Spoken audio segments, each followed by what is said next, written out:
This episode is supported by Trustonomy, an original podcast from OneTrust. Every good relationship you have, personal or business, it involves trust. But we all know that trust doesn't just happen, right? We've all lost trust in a friend or a brand or a product. Trustonomy is a new podcast that looks at true stories from the past to understand how trust works and what makes it stronger and how to rebuild it when it's broken. Now, you know I'm a sucker for a good podcast that weaves historical stories and relates it to what's happening today. So I thoroughly enjoyed this Trustonomy episode and recommend that you check that out as well. Search for Trustonomy in your podcast player. We'll also include a link in the show notes. Many thanks to the OneTrust team for their support.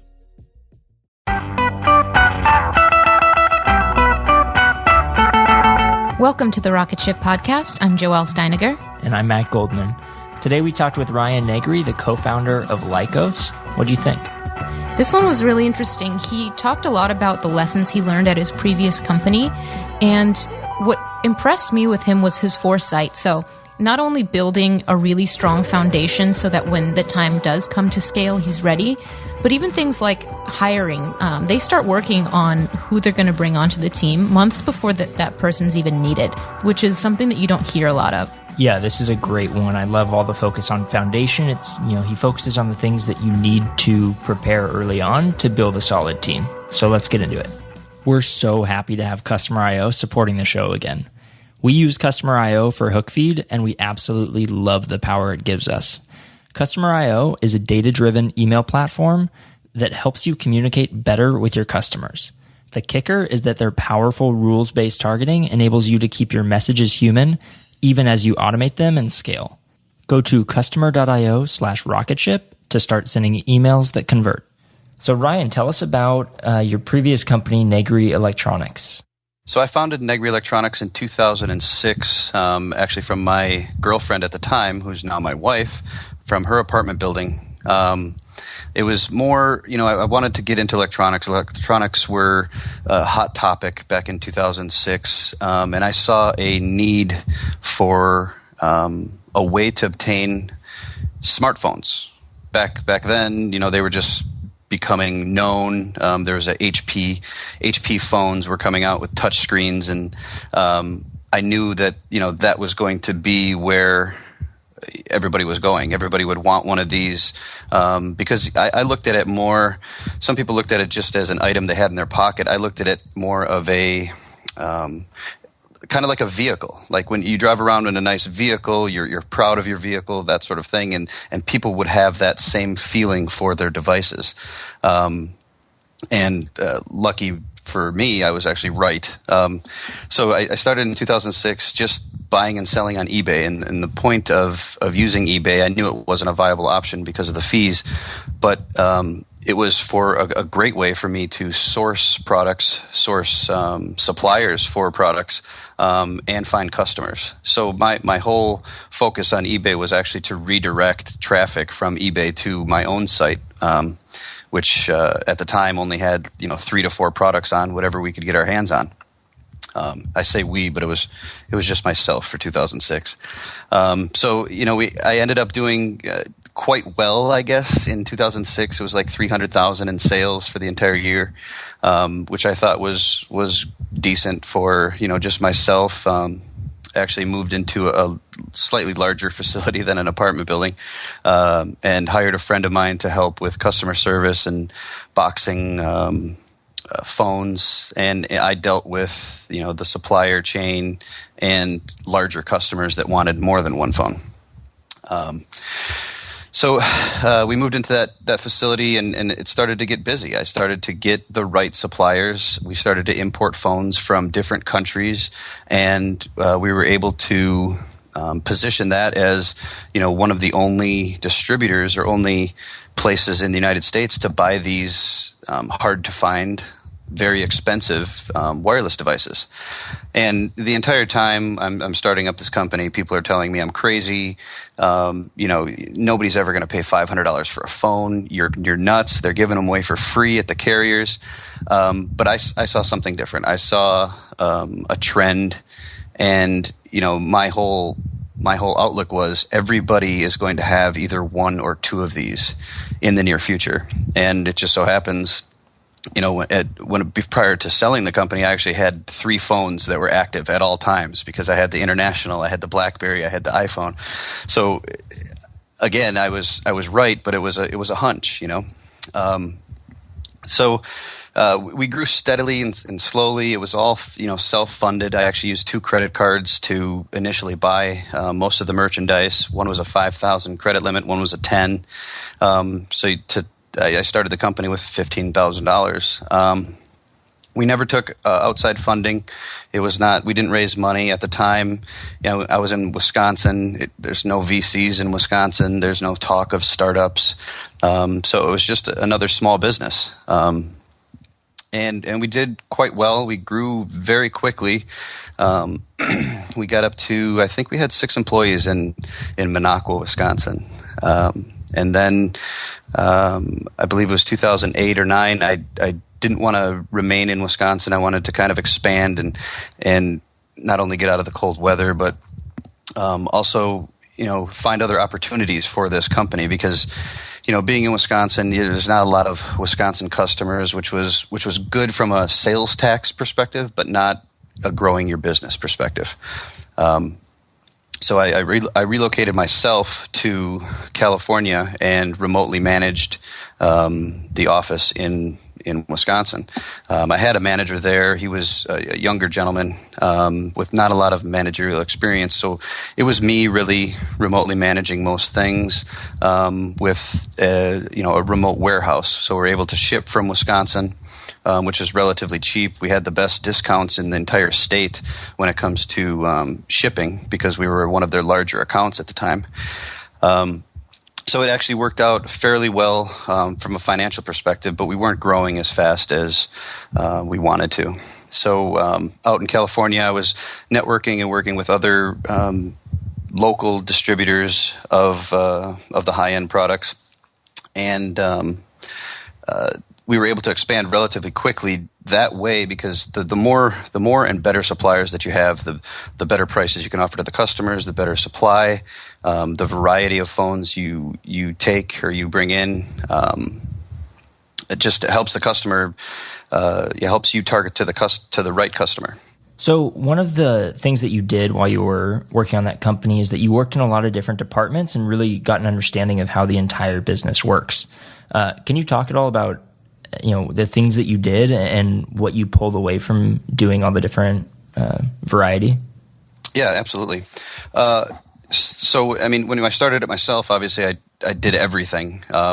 So I went from, being the sales lead to the customer service to boxing. Like I boxed my own phones for the first 3 years of my company. And, that's basically saying, the CEO is working in the warehouse. But, when you're that young as a company and you don't have this financial backing or even the relationships to hire another CEO or another C-level position, you really have to do everything yourself. And I believe, and I strongly believe that has helped me gain far more experience than reading a book or a blog or following someone else growing their company.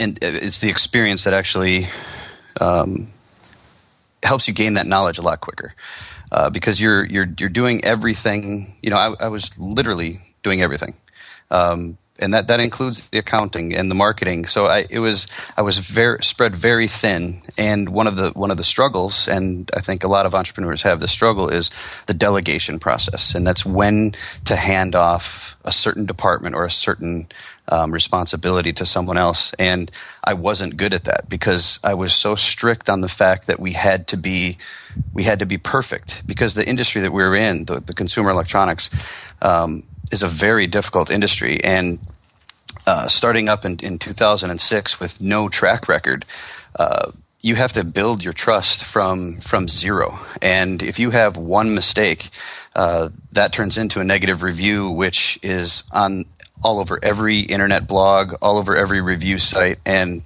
they could essentially ruin your business that way. So the delegation process was difficult for me to kind of master, I guess. This episode is brought to you by Miro. Whether it's agile planning, Scrum events, or technical diagramming, Miro is built for engineering workflows like yours. Enable your team to plan, align, and execute on your infrastructure initiatives all in one single place. That means you can plan your infrastructure efforts with intuitive project management and agile-focused features directly on a Miro board. Miro also has a ton of integrations like with Jira and Azure and Rally, so you can import tasks as native cards so you can see the big picture. Plus, Miro's estimation app gives you clear understanding of work scope and lets you identify gaps in analysis or understanding and set clear expectations for delivery, which is priceless. So, your first 3 Miro boards are free forever when you sign up. So go to Miro.com/podcast. That's Miro.com/podcast. So now you're working on Laicos, which you're kind of working on multiple products under one roof. What are you taking with you from this experience to what you're doing now? I guess the organization and managerial operational type skills that I've gained over the years helps kind of know where I made mistakes in my last company and know where not to make them in this one. And that has a lot to do with what my focus is right now, is building a strong foundation for the company. And I think that's a lot of the times you see startups are 1 to 2 people, and that's really all that they have. My goal is to surround myself with the best people possible. And that's anywhere from C-level to designers to engineers. And I think, a lot of people don't focus on building a strong core or a strong foundation, and if you look at it like a building, right? So you're building a large skyscraper, and if you don't pay attention to your foundation, the capital or anything you put on top of it, it's going to collapse. So my I guess my duties right now are to make sure the foundation is strong and we have the right people in place, so when we need to take off at 100 miles an hour, we're not going to collapse. So for the people that are trying to build that foundation now and get themselves okay with handing off certain pieces of the business and trusting other people to run it, what advice would you give to them? I guess that's twofold. So let's talk about the foundation. I think it's easier to get people involved if you're passionate about what you're doing, and if it's something just to do, I really don't think that you're going to be able to get the right people. So you have to be passionate about it. It has to be an exciting project or company or an idea in order to get people to come on. And a lot of the times these people come on and you can't pay them. You can't afford to pay them. So you have to give them something that makes it worth their while. And that excitement and that passion that you're able to share with somebody else is what's really going to motivate them to not only be involved, but help you grow the company. And most of the time, like I said, for free or for stock options in a company that might not go anywhere. How do you hand off pieces of the business to those people and get okay with delegating? Yeah, so that's a huge thing to be able to do. So it's a lot of trust, and I don't want to say it's blind trust, because I want entrepreneurs to have the faith in the person they're actually delegating to.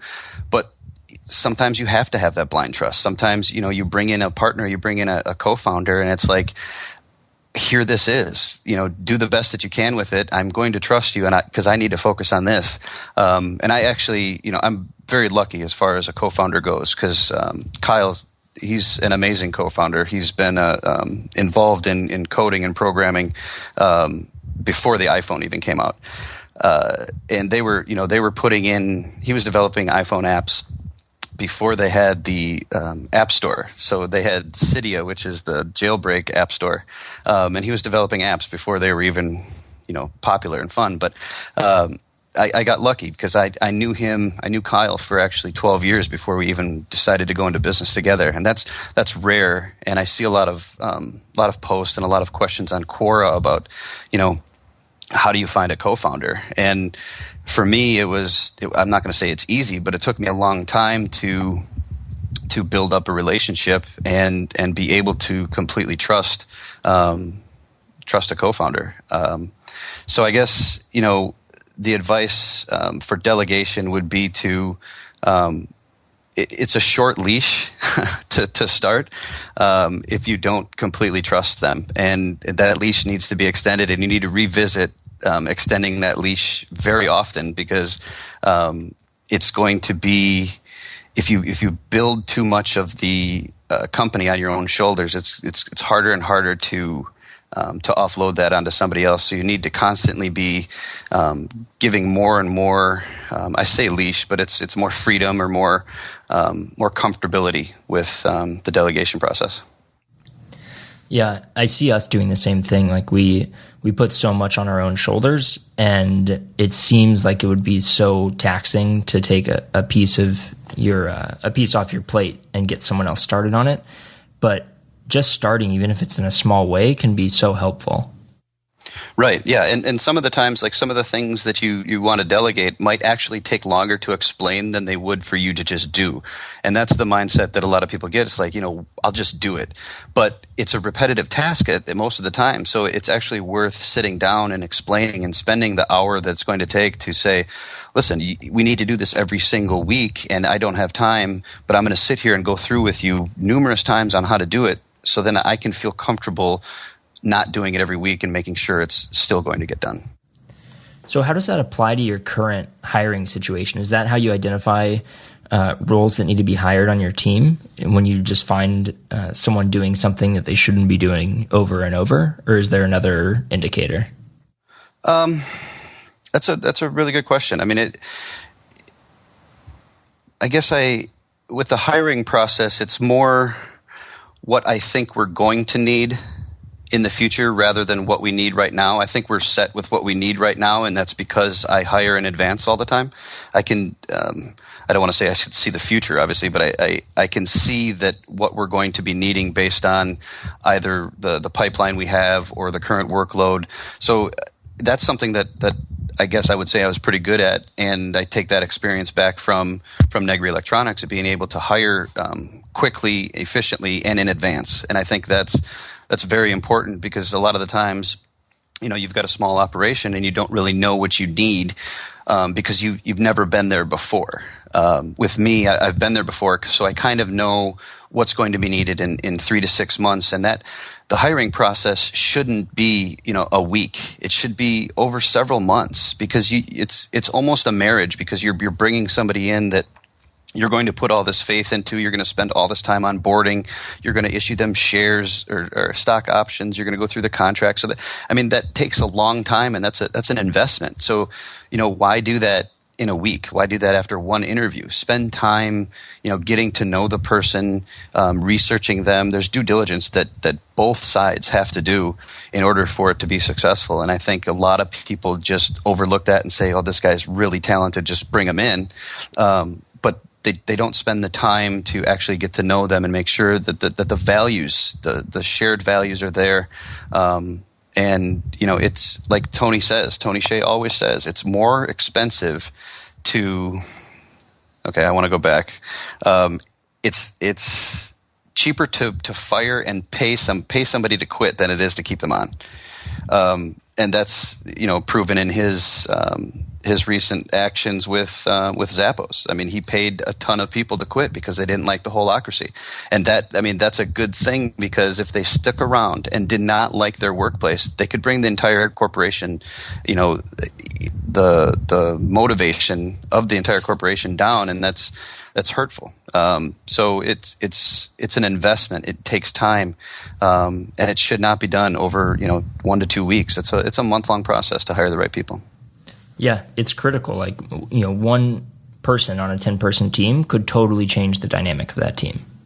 Absolutely. And you want to bring people in that can also train new people. So, when you talk about values, you want them to be able to share and be open about their values to the next hire, and they need to have the shared values when they bring somebody else in. So if you train them correctly, it's such an easier job going forward than it is to go back and micromanage everybody, because you don't have the full faith or the full trust in them. So for someone who's just getting started and doesn't have all this prepared. They're getting ready to make their first couple hires, and all of this sounds super daunting with, having to have months of training and knowing what to teach these people and what to look for. What are the key things that they need to be looking out for?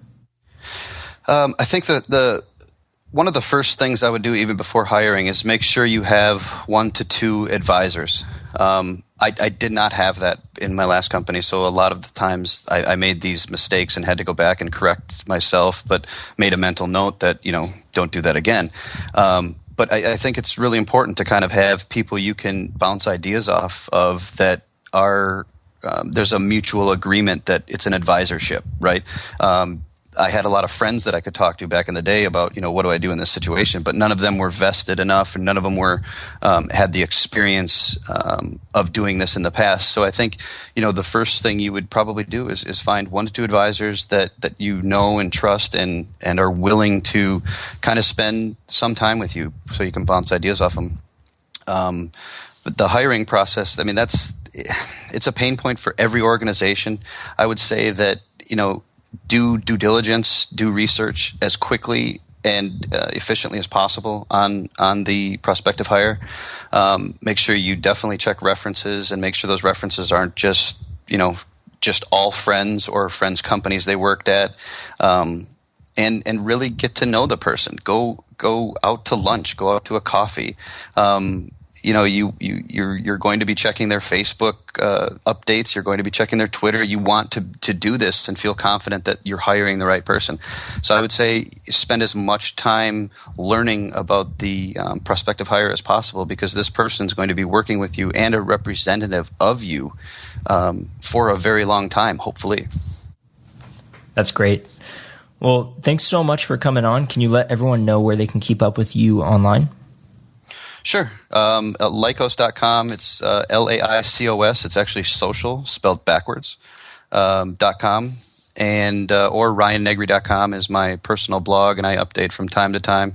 Just recently had an update there about how Twitter and Facebook are listening in on your conversation, so it might be pretty interesting to check out. Awesome. Thanks so much. Thank you. Thanks for listening to this episode of the Rocketship podcast. If you enjoyed it, we have tons of other awesome episodes on our website. Check them out, rocketship.fm. And be sure to check out our app discount section, where we have discounts on products that we use every day, like Woo Themes, Wistia, Treehouse. Go to rocketship.fm/essentials and get your discounts today.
I'm Dr. Ray Wingrant, wildlife ecologist and host of the award-winning podcast Going Wild, produced by Nature on PBS.